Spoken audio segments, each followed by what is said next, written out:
Hello, dear students. I hope you all are absolutely fine.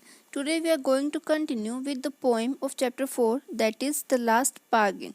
Bargain क्या होता है? Bargain is like an agreement between two people which can be for anything. It means कि ये एक समझौता होता है जो किसी भी चीज़ के लिए हो सकता है. Like आप किसी शॉप पर जाते हो, आपको शॉपकीपर किसी भी जो आपने परचेज करना है उस आइटम का या उस थिंग का प्राइस सपोज 200 बताते हैं और आप उनसे कहते हो कि नहीं, आप मुझे ये 180 में दे दो या 170 में दे दो. तो आप क्या कर रहे हो? आप उस टाइम बार्गेन कर रहे हो. और अगर सामने वाला शॉपकीपर जो है वो भी उससे अग्री कर जाता है तो आपने क्या किया? आपने एक बार्गेन किया जिसको आप दोनों ने अग्री किया. तो इसी को हम कहते हैं बार्गेन या फिर एक समझौता.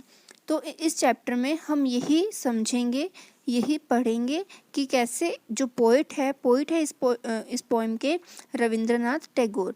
तो कैसे पोइट ने अब एक एग्रीमेंट को एक्सेप्ट किया. उसने कितने एग्रीमेंट किए, लेकिन सामने से प्रपोजल आए लेकिन उन्होंने एक्सेप्ट नहीं किए, और लास्ट में एक बार्गेन उन्होंने एक्सेप्ट किया. तो वो क्या था वो हम स्टोरी में इस पोएम में रीड करते हैं. So let's get started. A bargain is an agreement in which both parties promise to do something for each other. Bargain क्या होता है? ये एक एग्रीमेंट होता है, एक समझौता होता है जिसमें दो पार्टीज जो होती है वो कुछ काम करने के लिए एक दूसरे से प्रॉमिस करती है. Someone is looking for work waiting to be hired. इस स्टोरी में क्या है कि कोई एक पर्सन है, वो काम के लिए काम को ढूंढ रहा है और वेट कर रहा है कि कोई उसे काम पर रखे. हायर का मीन होता है काम पर रखना. He strikes a bargain but thinks it worthless. पहले उसने एक बार्गेन की, एक पर्सन से बार्गेन की उसने, लेकिन उसको वो अच्छी नहीं लगी, मीनिंगफुल नहीं लगी. He tries twice again. फिर उसने 2 बार फिर से ट्राई किया, बट डजंट लाइक इधर. लेकिन उसे वो दोनों बार्गेन्स भी पसंद नहीं आई. Finally in the last bargain, और अंत में उसने जो लास्ट बार्गेन की, when he is hired for nothing whatever he is happy as never before.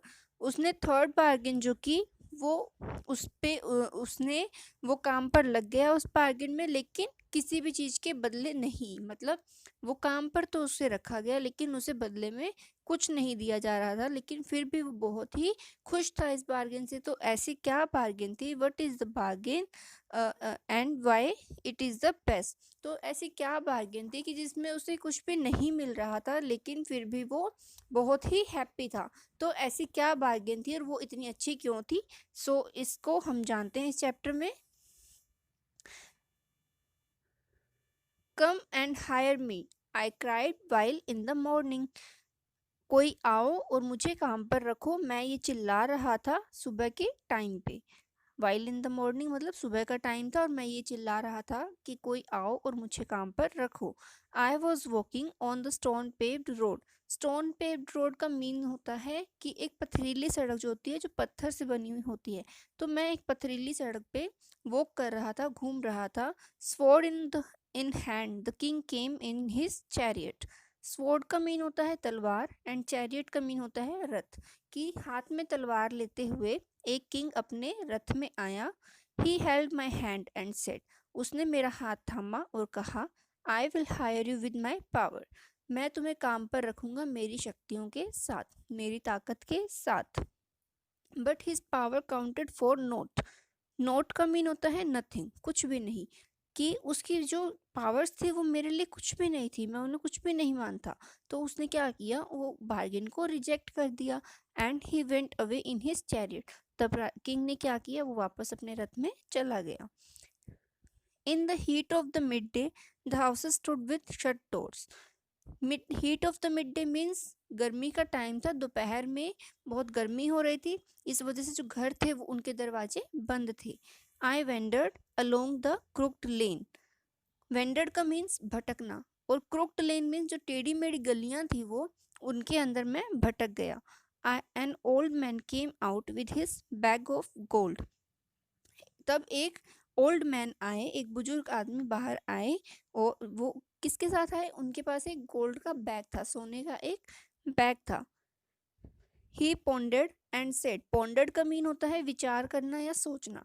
उन्होंने सोचा और कहा, I will hire you with my money, कि मैं तुम्हें अपने मनी के साथ, अपने धन के साथ तुम्हें काम पर रखूंगा। He wicked his coins one by one, उसने क्या किया, उस ओल्ड मैन ने अपने जो कॉइन्स थे उनके पास गोल्ड के, उनको एक एक करके तोलना स्टार्ट किया।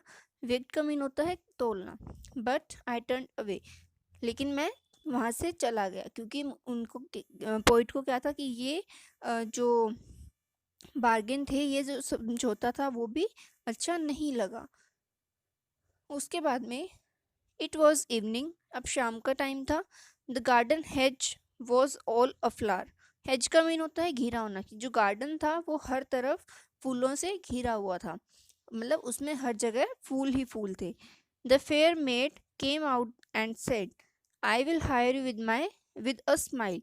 अ फेयर मेड मीन्स एक गोरी नौकरानी थी, एक गोरी लेडी थी, वो बाहर आई और उन्होंने कहा, I will hire you with a smile, कि मैं तुम्हें अपनी स्माइल के साथ में हायर करूंगी।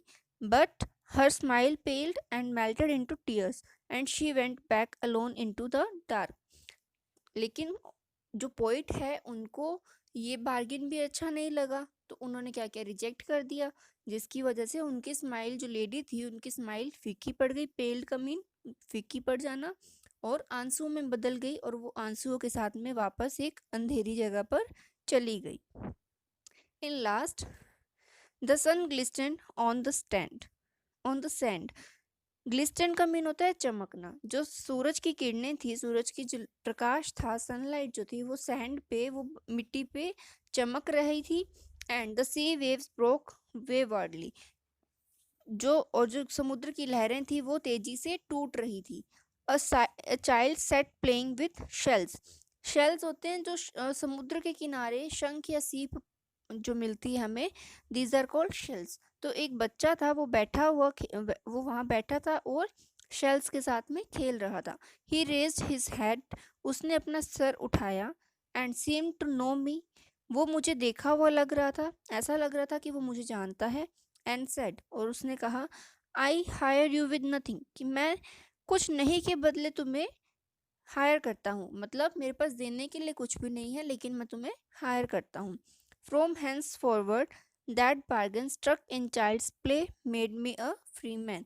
तो ऑथर को या पोइट को ये बार्गेन बहुत अच्छा लगा, और उन्होंने ये बार्गेन एक्सेप्ट किया, जिसकी वजह से वो एक फ्री मैन बन गए। Okay, free. तो ऐसा क्यों हुआ, क्योंकि हम देखते हैं कि जब भी हम किसी छोटे बच्चे के साथ में होते हैं तो हम खुद को बहुत फ्री फील करते हैं, हम खुद को उसके जैसा बना लेते हैं और उसके साथ हंसते हैं, खेलते हैं।